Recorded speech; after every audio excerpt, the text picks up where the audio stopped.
ایک ہی بہن نے فرمایا کہ غسل کا طریقہ مصعب کیا ہے وہ بتا دیں، اور کیا عورت بغیر بال کھولے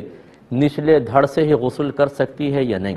دیکھیں، غسل کا آسان سا طریقہ یہ ہے کہ واش روم جانے سے پہلے آپ بسم اللہ الرحمن الرحیم پڑھیں اور دل میں پاک ہونے کی نیت حاضر کر لیں۔ زبان سے کہنا ضروری نہیں ہوتا، اور پاک ہونے کے لیے کلمہ پڑھنا کوئی ضروری نہیں ہے، اصل تو ہے غسل کے فرائض پورے کرنا۔ پھر آپ الٹا قدم رکھ کر باتھ روم میں داخل ہوں، اب اندر کوئی کلام نہیں کریں گے۔ اس کے بعد جب لباس وغیرہ اتار لیں، اس کے بعد سب سے پہلے دونوں ہاتھ پہنچوں تک دھوئیں، نمبر 1۔ نمبر 2، پھر اگر جسم پہ کوئی گندگی وغیرہ لگی ہو تو اس کو صاف کیجئے۔ پھر تیسرا، نماز کی طرح کا وضو کریں۔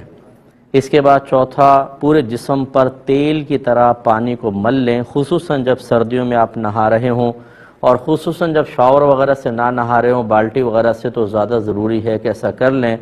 اور یہ غسل جنابت کی میں آپ کو خاص بات یہ عرض کر رہا ہوں، احتیاط، ورنہ عام غسل میں تو نہ بھی کریں، چلے مسئلہ نہیں ہے،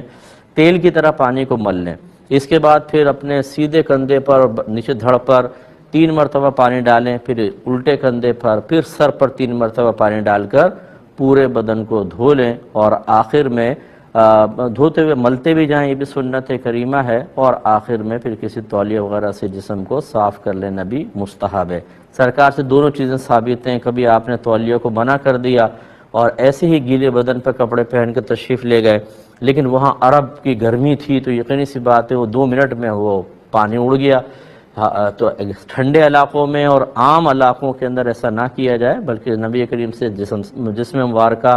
صاف کرنا بھی ثابت ہے، تو اس سنت پر پھر عمل کریں۔ یہ غسل کمپلیٹ ہو گیا۔ اگر غسل جنابت ہے تو اس میں خاص طور پر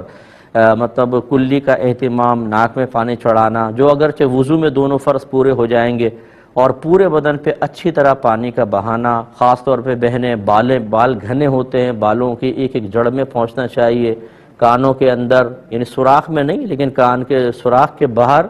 جتنا ظاہری حصہ ہے اس کو اچھی طرح دھونا۔ پھر اور جسم کے اندر ایسے مقامات کہ آپ کو اگر یہ گمان ہو کہ جب تک اچھی طرح اس میں پانی نہیں ڈالا جائے گا پانی پہنچے گا نہیں، یا صرف مسح ہو جائے گا، تو اب وہ آپ خود اندازہ کر لیں، ان تمام مقامات پر اچھی طریقے سے پانی پہنچانا ہوگا۔ اب جو آپ نے بال کھولنے کا کہا، دیکھیں نبی کریم صلی اللہ علیہ وسلم نے ایک خاتون کو جس کی بالوں میں مینڈیاں بنی ہوئی تھیں، یعنی 3-3 4-4 بنا کے بہت ساری مینڈیاں، ان کو کھولنا بڑا آزمائش تھا، تو سرکار نے ان کو اجازت دی کہ آپ اسی پر پانی بہا لیں، بس سر کے یعنی بالوں کی جڑ تک پانی پہنچ جائے اور سر تک، باقی بالوں پر پانی بہا لیں، کھولیں نہیں۔ لیکن جو عام چٹیا ہوتی ہے اس کو کھولنا ہوگا، اور سر دھوئیں نہ دھوئیں اس پر یاد رکھیں، خواتین کو سر دھونا فرض ہے۔ یہ غلط کسی نے مسئلہ نکال دیا ہے کہ جی بہنیں سر چھوڑ دیں، نیچے دھڑ سے نہا لیں، غسل ہو جائے گا۔ ایک بال برابر جگہ بھی سوکھی رہ گئی تو غسل نہیں ہوگا اور جہنم میں جانا پڑے گا۔ میرے آقا صلی اللہ علیہ وسلم نے حضرت علی کرم اللہ وجہہ الکریم کو جب یہ حدیث بیان کی کہ علی ہر بال کے نیچے جنابت ہے، اگر ایک بال بھی نہ دھلا تو جہنم میں ایسا ایسا کیا جائے گا،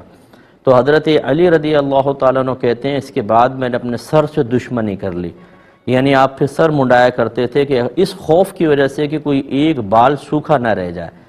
ہاں، اگر کوئی بہن ایسے علاقے میں ہیں جہاں پر بہت ہی سخت سردی ہے، گرم پانی یوز کریں، اس کے بعد بھی فوراً ایک دم بال ٹھنڈے ہو جاتے ہیں اور شدید قسم کا نزلہ، سر کی جکڑن ہو سکتی ہے، چاہے سر کتنے ڈھک لیں